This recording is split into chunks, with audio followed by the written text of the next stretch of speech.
Hi, welcome to Bottom Line with Bob and Kendel Ehrlich. Today, we're going to talk about both party splits. The Republicans with the Trump versus the establishment. And, of course, on the other side, we have progressives versus liberals. Great topic. We're going to cover a lot of ground. But first, we want to mention Father's Day. My boys have a fabulous father. Thank you. And it was your first Father's Day without your dad. And for those that lost their dads this past year, we're very sorry for that because it's tough. It's tough, but, you know, babe, you saw me yesterday, and it wasn't as tough as I thought because we celebrate him every day. I talk to him every day. Well, we do feel like he's around. Yeah, and he it was seeing not what the boys are doing, and he was at the baseball, the doubleheader yesterday. Had a home run from the oldest yesterday, which was for Dad, and it really wasn't as tough as I thought because we loved him, he loved us, he knew it, we knew it, everybody knew it, everybody in Maryland knew it. That's for sure. And it was just a wonderful relationship, and I refuse to beat down.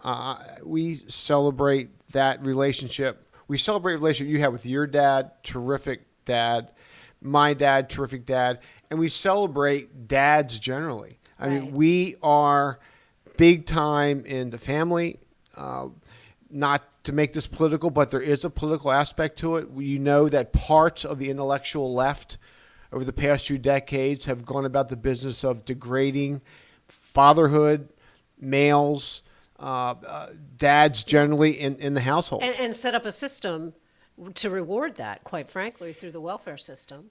Our experience, both through the criminal justice system and through athletics, and we've both shared both experiences. That's correct. Because we've been very active with our kids. I coached my oldest boy in football. I really, for the first time in my life, outside of politics, got to observe 9, 10, 11, 12-year-old boys, how they interact with males, how they interact with leadership, how they interact with older males, the importance of discipline, the importance of following the rules, even at that age, the importance of team and what males mean for young boys. We've also seen it. We've seen the results of not seeing it in the criminal justice system. That's right. I've given a speech many years with regard to my visits to juvenile facilities over the years as a member of the legislature, as a member of Congress, as governor of Maryland.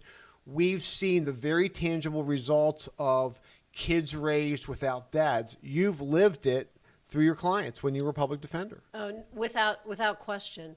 And just the discussion of fatherlessness has now become, you're allegedly a racist if you bring it up. And that is really crazy.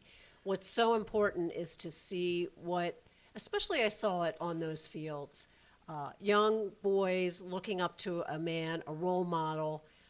Often there wasn't a father at home. Not often, but sometimes where we live, there was not a father at home. And that coach or that other father on the team could really help that kid and help be a role model. And it couldn't be more important. And males need to see what other males are doing, and that is important. And you see it playing out in the rioting and what happens in these big cities. Well, we saw it playing out in the juvenile facilities where the population is disproportionately male. Right. It has been forever. And the racial thing here to us is just crazy. It's been well over half a century now since Daniel Patrick Moynihan issued his famous, then a staffer, issued his famous memorandum with regard to the African-American family. But this has nothing to do with race because what Moynihan described then is now true with respect to all across the all board. Families, right. Regardless of color. There's been a degradation of the role of males, of the role of fathers. And by the way, we know there are tough circumstances, single parent, head of households, females. We're not talking about has to be a father, just a male influence somewhere. And we talk about boys for the most part, obviously girls as well. You had a great relationship with your dad. Right. But the fact of it is the juvenile halls are filled with males. Right. And this is not a racial issue. It's not a socioeconomic issue. It's a human, common sense, real issue. And it's about time that politicians of all stripes, and by the way, President Obama, I've given him credit many times. One of the high points of his presidency was talking about this and having a summit at the White House. Right. So good for him. It has nothing to do with race at all. Just reject it out of hand. But it has to do with common sense and raising kids. Raising kids the right way. They need a mom, and they need a male and a female influence in their life. Yeah, your relationship with our boys is different than my relationship with the boys, as in many families that is the case. Yeah. So anyway, we celebrate the fathers out there. Thank you for all you do in the community and with your families. It's important. So this week we're going to spend just a little bit of time talking about what's often lost in the who struck John nature of today's Rush used to call the drive-by media. Not enough analysis given to sort of the inner party splits we see with regard to both national parties. We'll start with the GOP. To me, and in writing this out and talking to you, a couple issues just run out to the front. And one is spending. And the second, with regard to the GOP, is trade/China. So with regard to spending, you've heard my applause line in speeches. Republicans are the party of big government. Democrats are the party of really big government. That was my applause line, by the way, for the last 30 years. Today, I need to amend that because the Progressive Democratic Party is the party of really, really, really, really, really big government and really big spending. Socialism. Yeah. So you have still in the Republican Party, in the GOP, fiscal hawks. Far fewer than you used to have, by the way. My hero, Jack Kemp, was not necessarily a major fiscal hawk. And quite frankly, the Trump era took us further down the spending road. It just did. It just did. And by the we way, had an emergency. I mean, we had a very... I'm talking about prior to the pandemic, right. though. You know, he didn't pretend to be a fiscal hawk. He never did. No, but I wonder how that would have happened with a second term. At some point,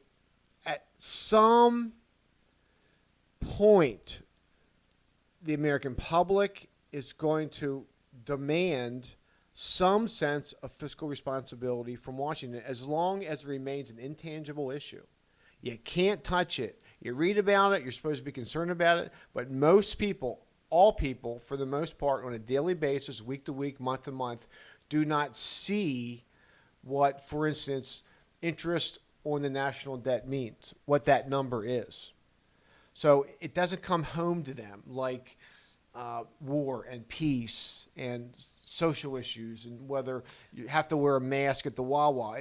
These are very tangible, but this is intangible. And I think people don't understand it. It just continues to mount to a number that we can't even comprehend. And we just don't know what it means exactly. What does it mean if it's all called in, if the debt's called in? The other political point here is that when fiscal restraint occurs in Congress, there's very little credit for it. You don't get town halls full of people demanding a balanced budget. Now, I happen to be in Congress for the last 3 fiscal years where the federal budget was quote-unquote balanced, right? Right. Because Bill Clinton and Newt Gingrich sort of worked it out, and there was growth in the economy, and the Republicans were controlling Congress, so it wasn't crazy spending. And they were the last 3 years. That was a long time ago now. Right. That was a long time ago, around the turn of the century. So, again, President Trump never made this a priority item on his agenda. He just did not. Fiscal hawks are almost extinct in the Democratic Party, and they're very silent in the Republican Party. And at some point, we checked today, $28 trillion.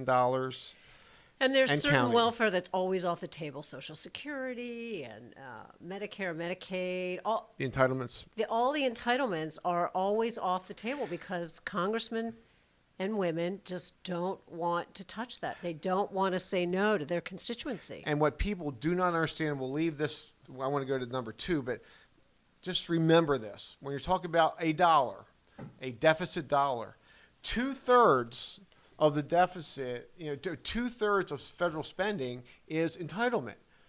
1/3 is all the federal bureaus, all the departments, War and Peace and all that, Department of State, Ag. 1/3.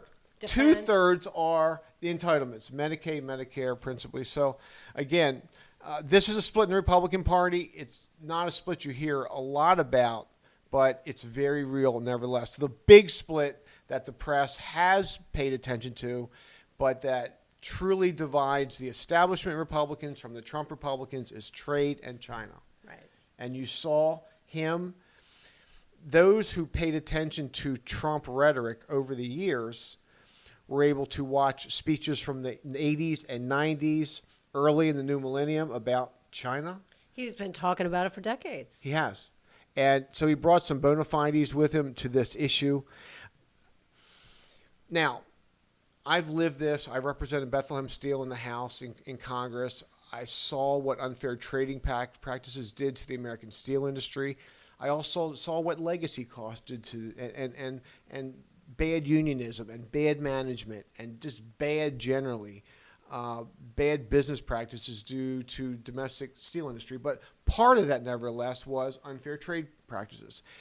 And so the establishment, particularly the U.S. Chamber, over the years has said, no, we need to make China part of the world order, and that means treating them as a third world nation. And President Trump, actually, candidate Trump, businessman Trump, and a few others were saying, no. They're using us. They're stealing our intellectual property. Right. And it's really a joke. And now that joke is very real and very present and truly... And a little more obvious to people as well, especially after COVID. A little more obvious. So the big split today in the Republican Party, in my view, and the reason the U.S. Chamber was generally anti-Trump and the reason Wall Street was anti-Trump is China.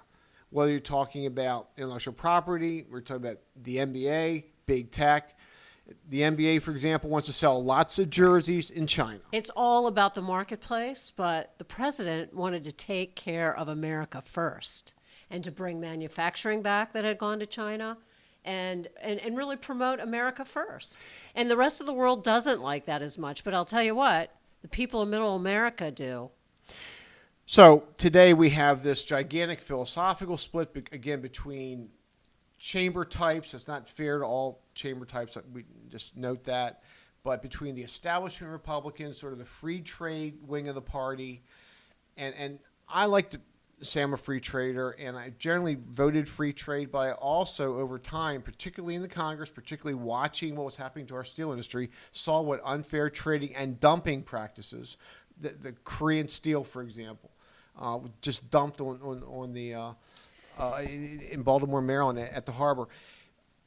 I saw what it did, and there were some voices in the Republican establishment saying, no, we have to pay these prices. It's the price you pay for getting China into the family. And the last time I checked, into the family meant saber-rattling in the Taiwan Straits, saber-rattling all around the world, quite frankly.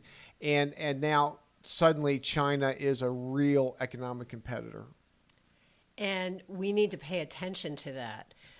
The other thing is that the establishment, I mean, they are for big tech and for these big companies, whereas the Trump Republican is for Main Street. And NFIB still matters. And small NFIB business, being National Federation of Independent Business, the national group representing small business folks. right. And Main Street really matters. And what did we see during COVID? Main Street took that big hit. And big tech and big companies made out. Right. They made out. They were still delivering. And here we go. So that is part of that split as well. Yeah. So with regard to GOP, that's the two big, if you will, fronts, philosophical fronts in the party, explaining the split. I'm not getting into the personality stuff with regard to the president. Clearly, some of the never-Trumpers didn't like his MO, didn't like his personality, didn't like the tweets. Some people that voted for him didn't like the tweets as well, but that was more personal. We're talking about now Policy. Yeah, policy. Concerning the Democrats, fascinating to us, coming from a Democratic state, coming from a majority Democrat district that I represented in Congress, even though it was right-leaning, no doubt about it, coming from a very blue state, being governor, first lady of that state, we've seen a dominant liberal wing in this party forever. Right. It's been generally the party of the left. Although of the the mainstream legislature, left. when you first got there, certainly had more conservative Democrats that are now, quite frankly, Republicans. Right. Those areas have been Republicans have run and they've won. Outer suburban, rural districts, no doubt about it. But by and large, for the most part, the Democrats have always had sort of the crazy left on the far fringe, but a mainstream Democratic Party. Joe Biden, as you said down the kitchen. Joe Biden. Right. Joe Biden. Originally, not today's Joe Well, Biden. 35 years Joe Biden in the United Right. States Senate.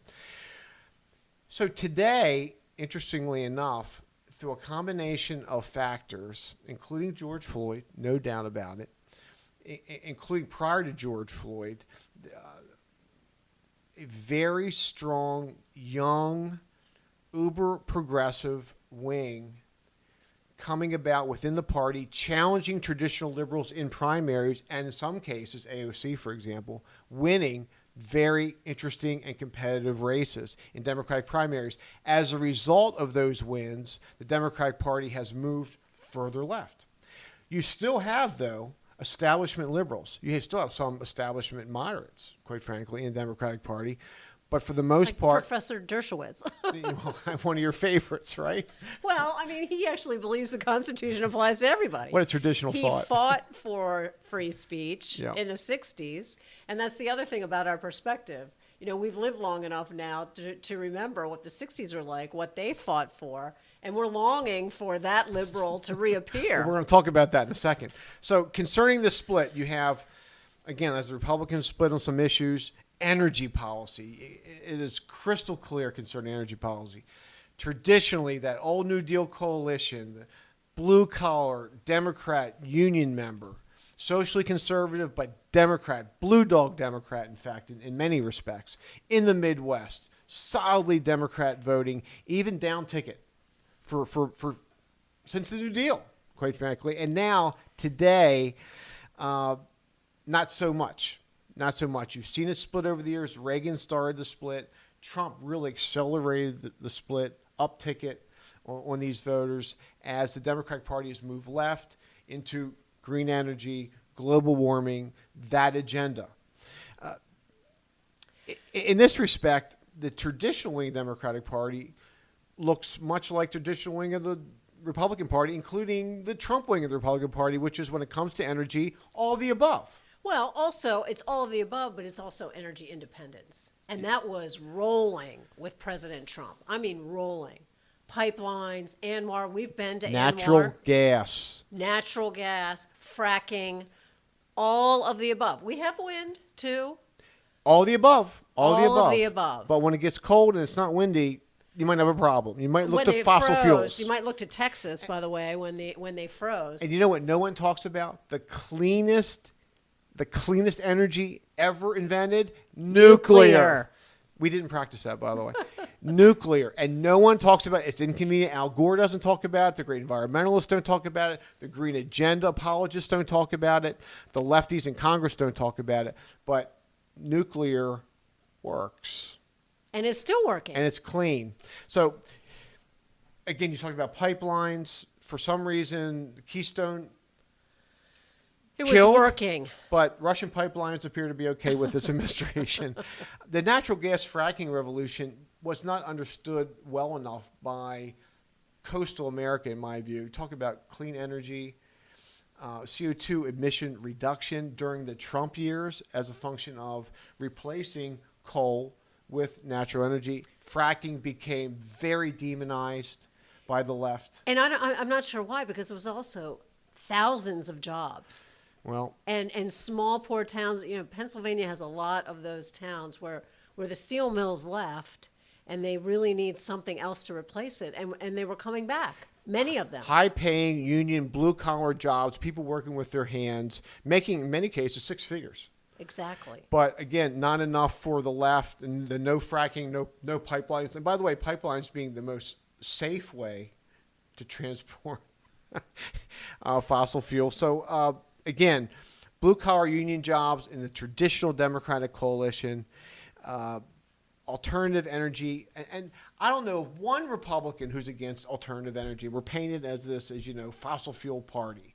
We're just sort of, hey, let innovation and the market rule. Right. What's happened with natural gas is innovation and the market resulted in CO2 reduction and lots of jobs. And as you said, American energy independence. No longer, remember the old Bush thing, we go to war for oil, we bleed for oil, blah, blah, American boys are sent over there to die for oil. Okay, well, guess what? We don't have to do that anymore. When you're independent, you don't even have that argument. Right. Right. So very, very interesting split in the Democratic Party. I think over time you're going to see more union blue-collar Democrats come the Republican way. Democrats aren't moving to the center on this issue. The progressives won't let them move. So it's a real conflict and, again, real opportunity for Republican presidential candidates in Michigan, in Texas, in Pennsylvania, and Ohio. I was just going to say also, the progressives will go too far, as they always do, in preventing people. People in this country like to purchase their own vehicles. They like to purchase big vehicles. It's called freedom. They don't want to be able to or told that they have to get a particular type of vehicle that runs a particular type of way. So, as usual, progressives will go too far, and that will help our cause as well. You know what that reminds me of? We belong to the Naval Academy golf course. And on the front nine, it's sort of near the range. The shooting range at the academy, and you hear pop, pop, pop a lot when you're walking down the third and fourth fairway. And to us, that's the sound of freedom. That is the sound of freedom. Americans love freedom. They love their automobiles, electric automobiles that can compete. Great. We're all for it's innovation. That's what it's about. That's what capitalism is about. People will get rich because they innovated. We're all happy about that. Exactly. Second major speech splitting the Democrats big time, and the press is not paying any attention to it, is the speech in the First Amendment. We are wild First Amendment advocates. Some press, but not enough, is paying attention. Some press, but not enough. They'll report on this snowflake, curtailing speech, craziness. So our kids can't appreciate this. Nobody under 50 can appreciate this. But people over 50 really appreciate this because they remember the civil rights movement, the anti-war movement, the women's movement. They remember Berkeley. Right. They remember speech, dissent, Dr. King. It was fighting for all kinds of speech. Right. And now we're curtailing speech. You can't say this, you can't say that. And what that prevents is people having real discussions, real debate about all of these issues. I mean, how many campaigns have you had? How many people do we change the minds of? Yep. Also, individuals tend to look at things a certain way and stick with how they see it. So it's through what? Speech. Yep. That you learn, that you might think about something else. I mean, this makes it so you can't say anything or you're a fill in the blank, usually a racist. College professors have told me they're scared to death to speak their minds, to actually engage their students. The Socratic method is all about engaging students in order to get those students to think critically about issues so they can make a case so that in the real world they can be adults and be thought of as thoughtful adults. So to the extent you degrade speech, you degrade a liberal arts education. And you degrade innovative thinking, like we were just saying. Innovation, it can't happen alone. It has to happen collaboratively. Easy for you to say, yeah. Exactly. and with that, you're going to have some debate. And we've seen it now play out with the comedians, Chris Rock and Seinfeld and all these. We've talked about this in the past. They don't want to do college camp. They don't even want to do their acts anymore because nobody. And by the way, we grew up with Johnny Carson. We grew up with funny people when David Letterman was funny. Right. We grew up with late night comedians, and today it's basically virtue signaling woke lines from people who don't even try to be funny. And it's generated in politics as opposed to just a comedic element. Yeah. And so it's just no fun anymore, is what it is. And you have to be so careful about what you say. I mean, not everyone is going to like everyone. That's just the way that it is. And to curtail speech, especially the word mother or the word father or just basic parts of our culture is getting ludicrous. What we forget, however, is that many of these constructs, trigger warnings, safe zones, all this sort of speech codes, these constructs were invented on campus, and they've spread now to our society at large, to our culture. You have kids who literally melt down when they hear an opposing view. And I've seen this, by the way, and we've seen this in political campaigns. It's scary. And we talk about snowflakes as a pejorative, but these kids are not ready to live life. If you can't deal with failure, if you can't deal with disagreement in the workplace, you are not prepared for life. And can't negotiate and have a discussion. I mean, let me tell you, China is laughing at all of that because it is weak. It shows real weakness. Soft. It's soft. It's soft.